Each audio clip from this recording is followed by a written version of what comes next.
Swera sei muri Zimbabwe, welcome to our channel. Apa tinokupai nhau dzinoitika matima na nyika yedu yeZimbabwe. Tichingoti kana kari kutanga kukwira pane ino channel, please don't forget to subscribe. Kana uchingowagara wakasubscribe, don't forget to comment and share this video.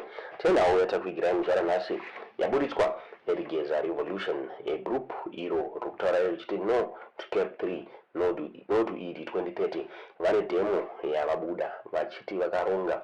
They've given a warning vachiti 30 July munhu wese naagare mumba, hanzi zvikoro zviri kuvharwa, hapana hapadaoni wachenda kumabasa musi wa 30 July muri Zimbabwe. Zvina kumira mushe, they are saying ivo ED cap 3 is not a done deal muri Zimbabwe. Nafunga in one of my leaked messages abuda nemugroup mao abuda vachitaurwapo pachinzi naretired DIO Shepherd Mpeswe vachitaura vachiti Emmerson Mnangagwa has now signed cap 3 into law, and Zimbabwe must not be allowed to treat this as an ordinary constitutional development. This is not a reform, and neither is it modernization. It is rather a brazen act of political vandalism committed by a sitting president and his inner circle, who have confused state power with personal entitlement. Cap 3 has always been the legal face of a deeper criminal project: the capture of the state, the mutilation of the 2018 people-driven constitution, and the entrenchment of one man's rule through manipulation, corruption, patronage, and institutional decay. What has happened is not the outcome of national consensus. It is the result of elite collusion and arrogant belief that people can be bypassed without consequence. Let us speak plainly. Mnangagwa did not arrive at this point by accident.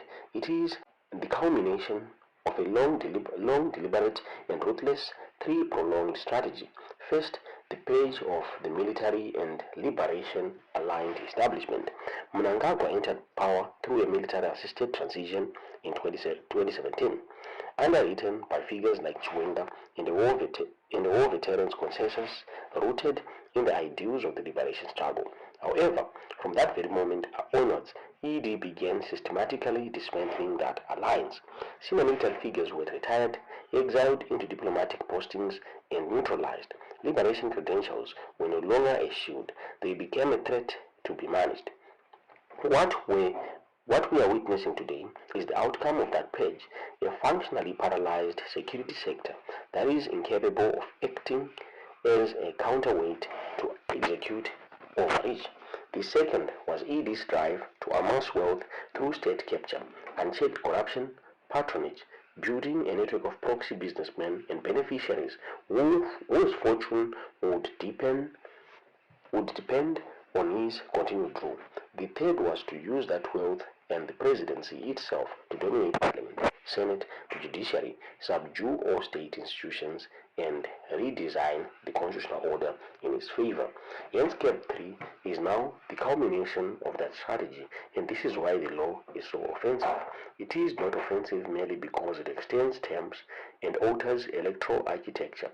It is offensive because it exposes the rotten logic behind ED's Cap 3 project. Power for the sake of power, law for the benefit of the powerful, and democracy only so long as it does not interfere with the ambitions of the incompetent. I mean, Zimbabweans were not consulted. They were not convinced. They were not respected. Instead, they were subjected to a carefully staged betrayal in which Parliament acted as a complaint corridor for executive will, and sanctions of the political class behaved as if their duty was not to defend the constitution but to bargain with it. And that is the shame of Cap 3. It was not simply passed, it was enabled. It has been signed, yes, but before it was signed, it was normalized by too many people who should have known better. Parliament has blood on its hand. The president has blood on his hand.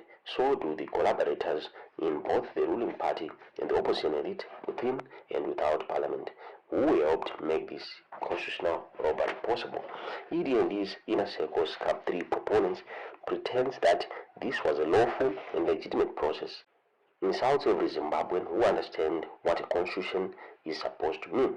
A constitution is not a toy to be bent by the power. It is the political covenant between the government and those who govern.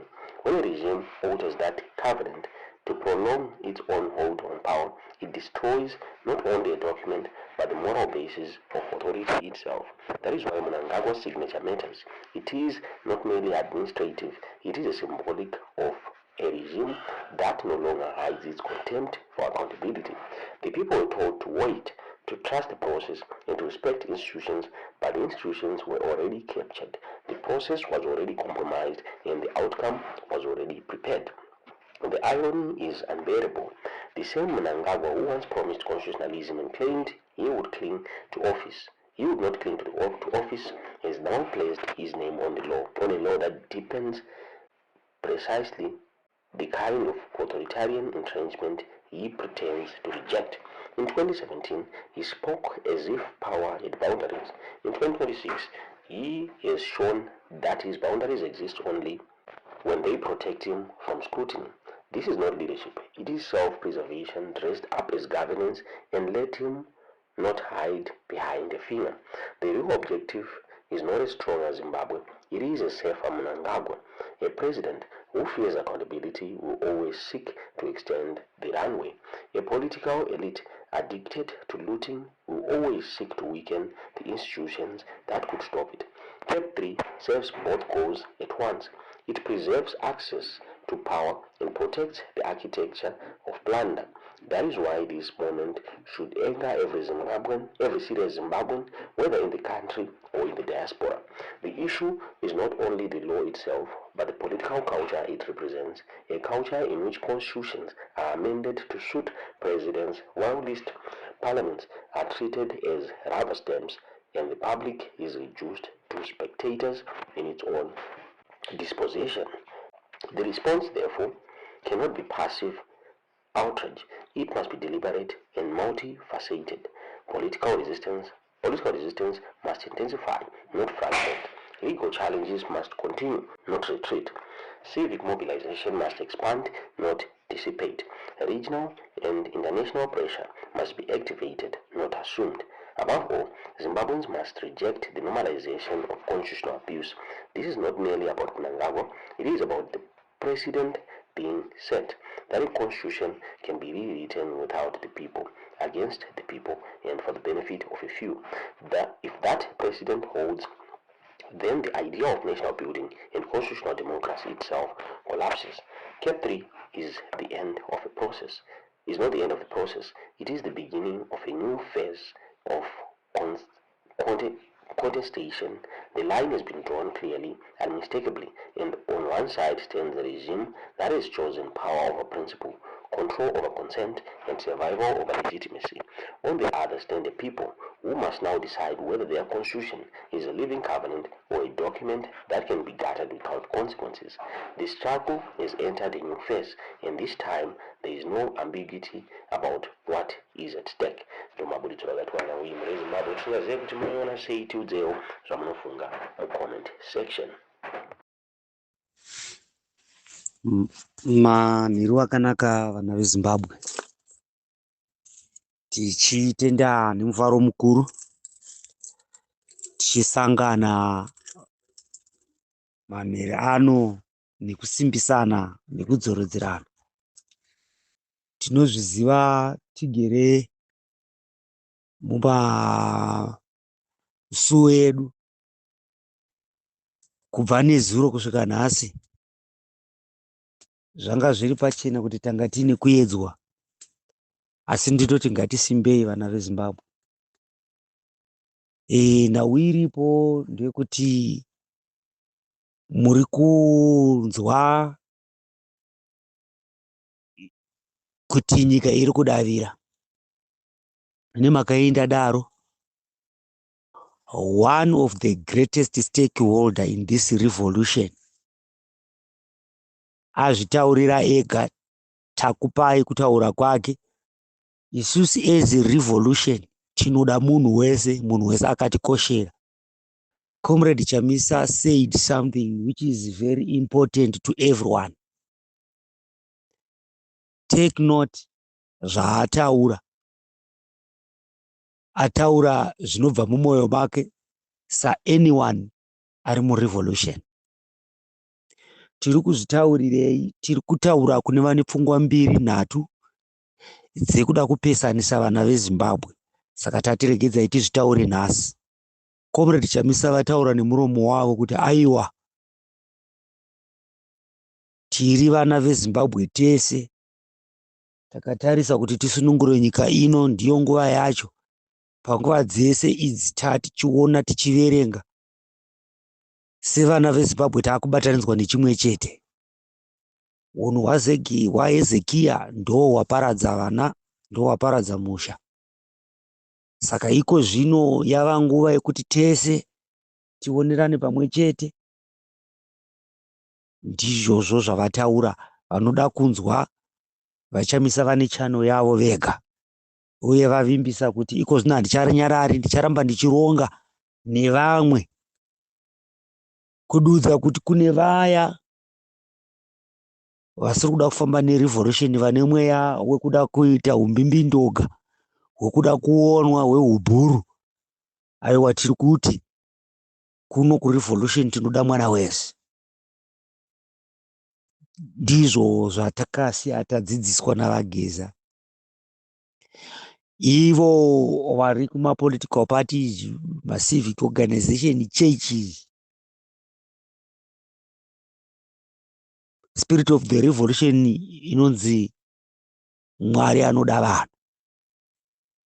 Revolution, the spirit of the revolution. Saka regedzai titi makorokoto kuvana veZimbabwe, the assurance of the next move. We are granted with a good coalition partner. Let's take let be gone be bygones. Zvakamboitika ndizvozvo marumwe zuro zvakaitika, asi ngatichifambai mukati menzira dzamasoja. Izvozvo hatiregi kuzvitaura nokuti ndo panorasika vanhu vakawanda saHezekia. Ipapo tafamba tapedza. Taakuchitaura mururimi rwespirit of the revolution. Regedzai titaure tichiti vamudiwa vakataura nezvemadzishe. Tiri kuona zvikuru kuti nyika yedu yaipa yaane huipi hwakashatisisa. Tiri kuona kudeuka kweropa kuri kutinetsa, asi tiri kushamisika kuti madzishe akanyarara haasi kukwanisa kuchenura nyika. Tiri kuona kuparara kuri kuita magenerals. Hatisi kuona madzishe achiratidza kuti ari kubatikana. Hatisi kuziva kuti ndo maenvelope here nedzimotikari dzavakapiwa dzaakuita kuti vakanganwe hunhu, tsika nemagariro. Hatinoziva tichirarama muchivanhu kuti kana zvinhu zvichinge zvaitika munharaunda, madzishe anomira pawo ochidaidza makurukota ese, vangava vekumachechi vanenge vari pasaidhi. Saishe muridzi wevanhu, muridzi wedunhu, haana waanoti uya hadi, sezvavaakuitwa izvo vachiiswa mumapato ezvematongerwo enyika. Vobva varasisa vanhu, vobva vatanga kudedzera kuti KB3 ndizvo. Isusu vana veZimbabwe tichiti kwete kwete, hamukwani ikoko. Saka dambudziko raakuita kuti tisvike pakaoma, pakuratidza kuti pane mabimbiri akaitwa nevatinoti vana Hezekia nevatungamiriri vematunhu.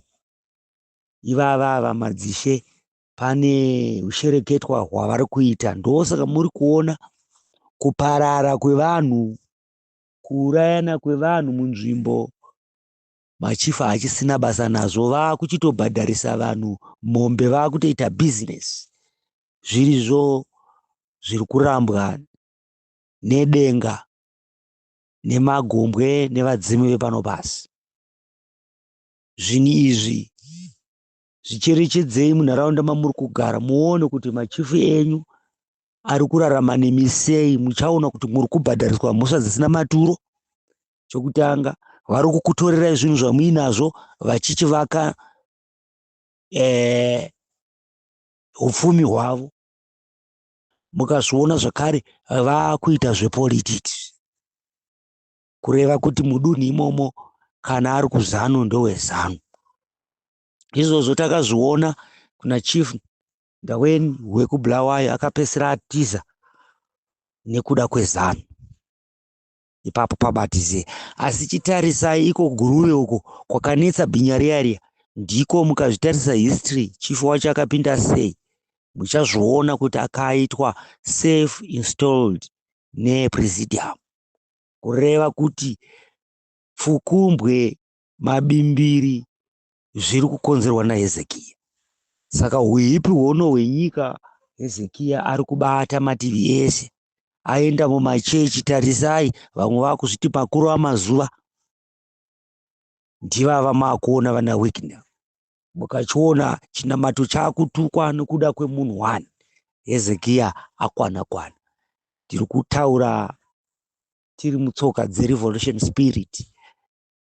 Chitarisai mumachechi vakurwisana, munoona ruoko rwaHezekiya rurimo, tichiti makorokoto kuna maiguti, makamira zvikuru nevana venyu vesangano, mukaramba zvinhu zvaHezekiya. Hapana chakachinja, makamira Mwari anemi. Tinoti pamberi nemamai muri gamba renyika. Tochienda to the legend Chimurenga Guru music, vaThomas Mabvumo, munotendwa nekumirira nyika ino nekusvora zvinhu zvakashata, kuda kuti isusu tikutukei, vachida kukubvisai paunhu hwenyu kubva mukati mehondo yechimurenga muchimira nevanhu. Hamuna kumbobvira mamira nemunhu wakaipa. Makatozviziva kuti kutiza mukati menyika ino hurumende yeZANU kuburikidza naiye Hezekiya vaida kukuurayai, mukatorerwa mota dzenyu, mukapisirwa musha wenyu. Comrade Mapfumo, munhu akwe achida kukupromesai kukupa miliyoni, ari sani kwamuri muupenyu hwenyu. Hondo yamakarwa angaiverenga here iye wacho arikuda kukupai miliyoni? Zvese zvamakaita zvingada kupiwa miliyoni? Rudo rwamunopa vana veZimbabwe muchitaura chokwadi runokwana miliyoni? Tinoti sekuru Mukanya, tichakumbira mazwi enyu ekudzidzisa vana veZimbabwe kuitira kuti tisarase gwara. Tuchienda munharaunda matinogara, tine vanhu vakurukurusa kwazvo. Tiri kuona youth yedu yarasika gwara, asi zvichibva nekuda kwokuti vakuru vacho veyouth ndo vari kuwanika vachitengesa madrugs. Izvozvo tiri kutozviziva mukati mezvigananda, kune vari kuzviita, nevana vemapurezidendi vari kuzviita, nemwana waKrisi Mutsvangwa ari kuzviita izvozvo. Asi tinotenda spirit of the revolution inobuchekesa, inoburitsa zvinhu zvese. Saka muchidimbu regedzai nditi spirit of the revolution iri kutenderera, iri kubata basa. Tiri kuzviona nemabasa. Vakachena vari kubuda pachena, vakaipa vari kuyerera. Tine vanhu 14 vemupariamendi vakaratidza kuti vari kumira nesu, 42 vari kumira nesu. Tochiona mamusicians edu Chimurenga Guru vari kumira nesu, vemachechi varipo zvakare vari kumira nesu. Tinokutendai. Tinoti stay blessed, stay strong in the name of the revolution. Saka tinoti aiwa, apa tapfuura, taenda. Ngatichidzamisai panhau yatakatarisa naye yeCape 3. Tiri kuti vana veZimbabwe ngatisatyai. Dare rechimurenga riri kugadzira, richauya richitaura nemi. We are going to confirm kana paine zvinenge zvataurwa kuti muve munoziva. Asi nhau iripo ndeyekuti tiri kunzibata naye, sekuya kuri kuungana vanhu vachitaura nemuromo wavo, kureva kuti dare rechimurenga rakamira kuti tiungane uye vagone kuzotibvunza, vagozotaura nesu zvakanaka, vaane umbowo hwokubatana. Saka musatedzera henyu news muchidziverenga, asi musaite maBP nekuhakira munyaya dzisidzenyu. Taakuchienda kumaflyers ari kukandwa chiti 31 March. as spirit of the revolution, he haven't say anything. Dare rechimurenga risati rataura anything. Saka tinoti bvunzai vari kukutumirai zvinhu izvozvo vazviwana kupi uye zvauya nani. What we can say now, there is no revolution with no military or the mass. The marriage of the revolution is the marriage between the army and the mass. Kureva kuti must evoke the constitutional powers and give mandate, the last line of defense, which is the military, the powers to uphold the constitution. Saka Cape 3 ndiya Mnangagwa nema enablers ake. Izvozvo zvibatisisei. Vana veZimbabwe havana kutaura nezvazvo. They are going to invoke such powers so that they declare null and void about Cape 3. Ipapo tatokusimbisai takuzivisai. Ndo saka maona dare rechimurenga risina kana kubhuya rikataura anything. Kureva kuti hapana chiripo. Saka mimi simbai naizvozvo. Mukada kuteerera mabloggers ndinoona marasika maita maBP. Izvozvo siyanai nazvo. Zviri nane muparidze shoko rerevolution, kudanana, kugadzirira, kusimbisana mukati merwendo rwatiri kufamba. Tinoti ipapo ndapadarika. Tochienda zvakare kumaadmin. Maadmin rodzai pfungwa, rodzai hana. Muchipindura vanhu vasiri kunzwisisa, itai kuti masi inzwisise. Ndizvozvo ndo inonzi spirit of the revolution. Hati imbwa hadzisvinure zuva rimwe chete, asi dzichasvinura hadzo. Saka tinoti pane izvozvo ngatirambei takapabata. Nhau iripo yatiri kuchema pari zvino ndeyekuti tiparidzane tiri murevolution. Tisakanganwe kuti aiwa, trust the process, trust the leadership, follow one command. Maadmin itai basa, tinokutendai chose. Itai kuti vana vasazowire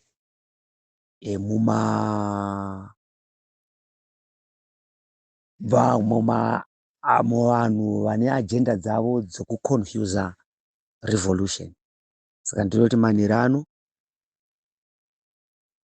rarai munyasha, tichiti pasi nezvigananda, pasi neCape 3, pamberi nerevolution. Lomunyaka siya vangena. Stay blessed tonight in the name of the revolution.